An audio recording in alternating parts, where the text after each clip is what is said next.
Yo, what it do, YouTube, man? It's your boy Cass, and back with another video. This time we reacting to two Facebook true stories, horror stories. You know, y'all been fucking with it, I've been fucking with it, everybody been fucking with it. So fuck it. So make sure to like, subscribe, comment before we even watch the video. You know, if you new, subscribe. You know, common sense. And hit that little bell. Yeah, heard them.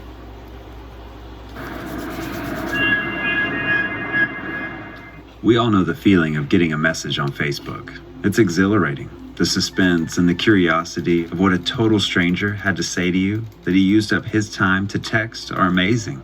Let me introduce myself. My name is Grace, a 26-year-old business consultant.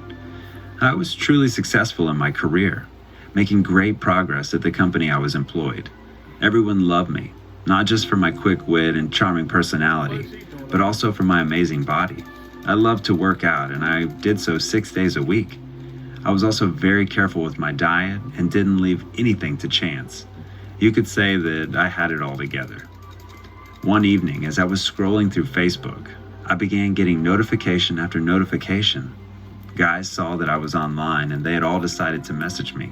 I mean, who wouldn't?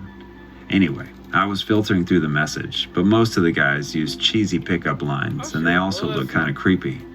But one of them stood out. His name was Tom, and he appeared to be quite attractive. I couldn't believe that I found a decent guy to talk to, and he didn't approach me with a worn-out line. Instead, he just introduced himself and complimented me. It was nice and innocent. He didn't raise any suspicions. We were both from the same city, and we started talking about different things. Soon we found out that we had a lot in common, and for the next couple of weeks, we talked almost every day. There was clearly a connection, but one day, things took a turn for the worse.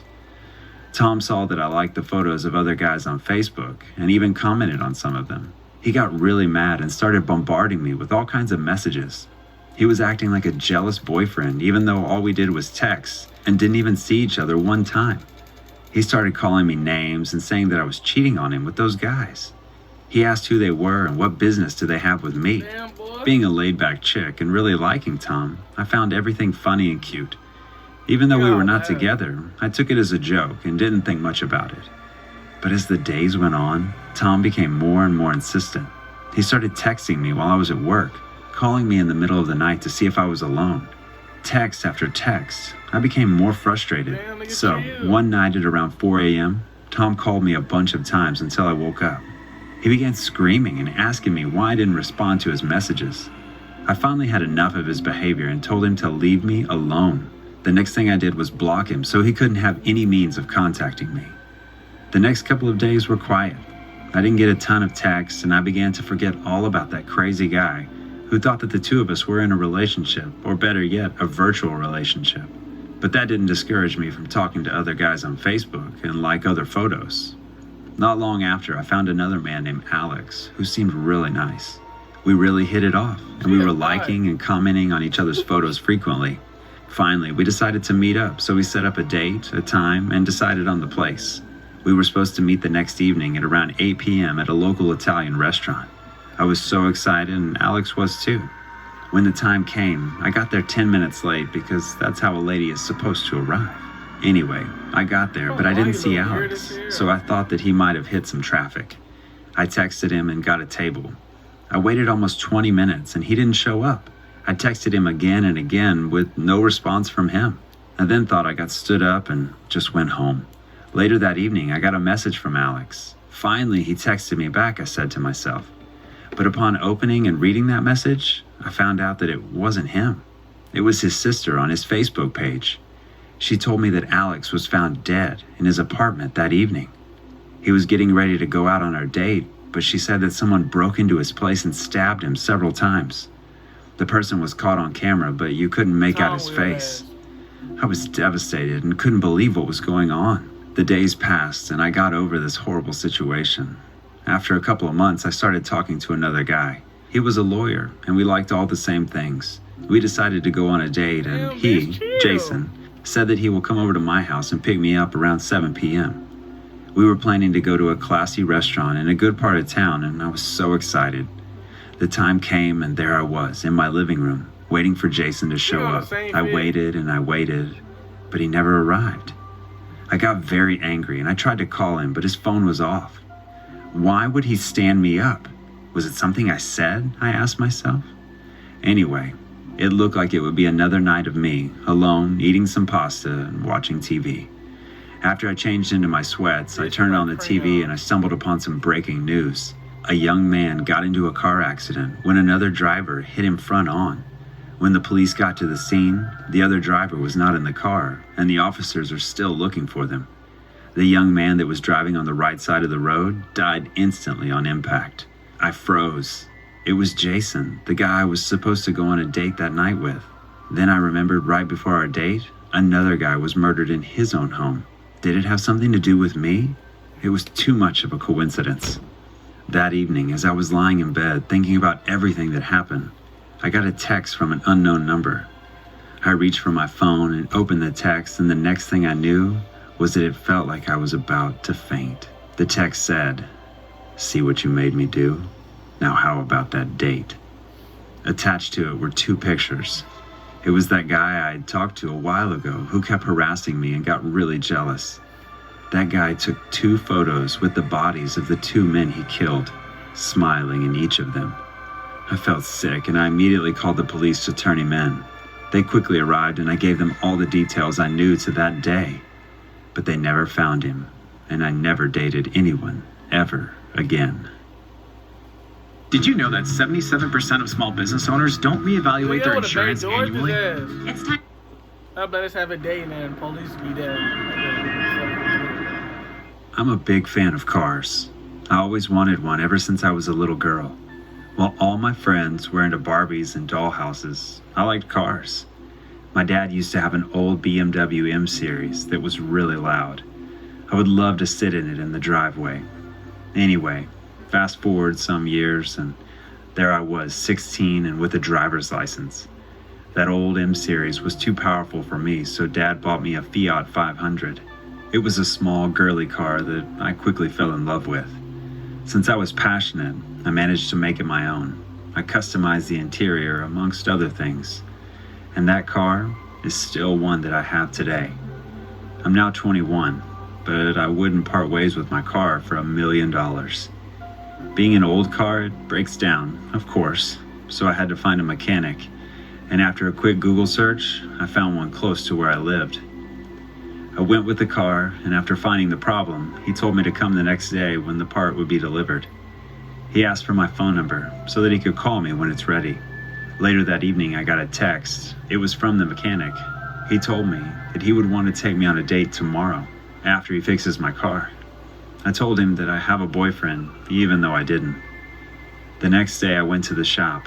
After he told me that the part was there, but when I pulled up, he informed me that they screwed up the order and I'm gonna have to come back the next day. I went home, and that evening, after watching a romantic comedy, decided to go on Facebook. I started liking some pictures and commenting on others, on different profiles of some guys I knew. But soon after that, I got a message. To my surprise, it was the mechanic. I was shocked when I read what he wrote to me.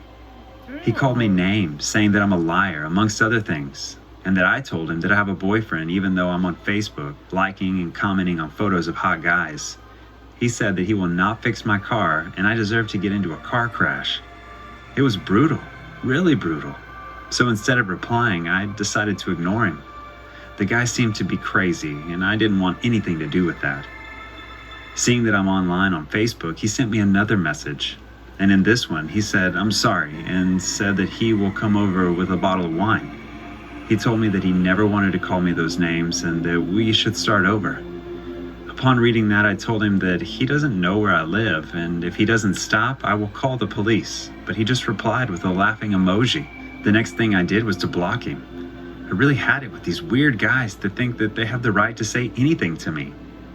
But about an hour later, my doorbell rang. I was stunned. I wasn't expecting anyone at that hour. I went to see who it was, and there he was, standing with a bottle of wine in his hand. It was that creepy mechanic that harassed me on Facebook. I didn't open the door and told him to go away or I'll call the cops.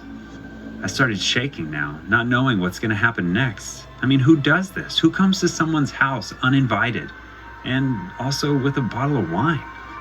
He didn't reply, but I could see him walking away. That shit like a I pal. looked through the window until I couldn't see him anymore and went back to my couch. I felt a sense of relief. I thought I got rid of that guy.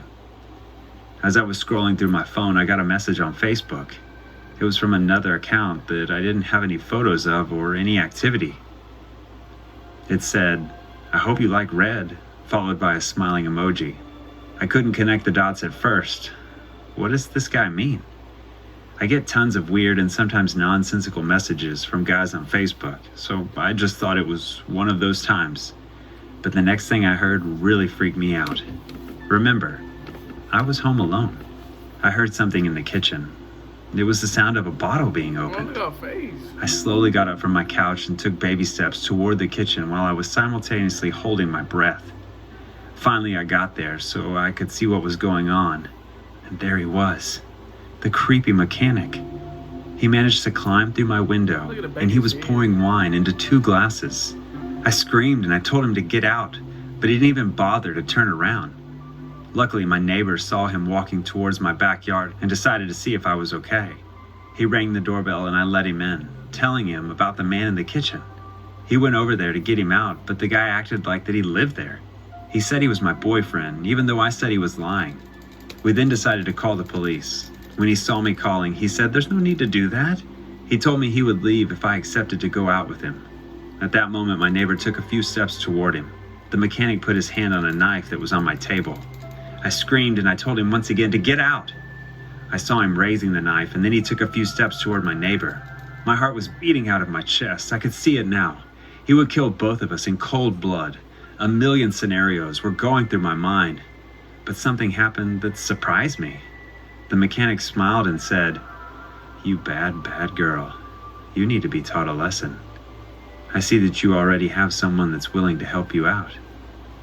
You know how to punish her? Do you?" He asked my neighbor while looking at him in the eyes. We were both speechless and didn't know what was going on. I suppose he didn't want a confrontation, so he left the knife on the table. With a deep breath, he took a last look at me with his hungry eyes checking me out from head to toe, and then he left. As he was going away, I told him that I know his auto repair shop, and I know who he is, so it wouldn't be hard for me to turn him in. He just said that he will see me around, and I never saw him from that day on. It was a frightening experience, even though nothing happened to me physically, but mentally, I was scarred for. Man. Look, that'll do for this video, man. How do y'all feel about this, man? I know it's interesting. I know y'all. I know. Don't go sleep on me now. But look, be sure to subscribe, like, comment. Do this all day, every day. Comment with videos I want me to react to. You know, I'll make it happen. And your boy.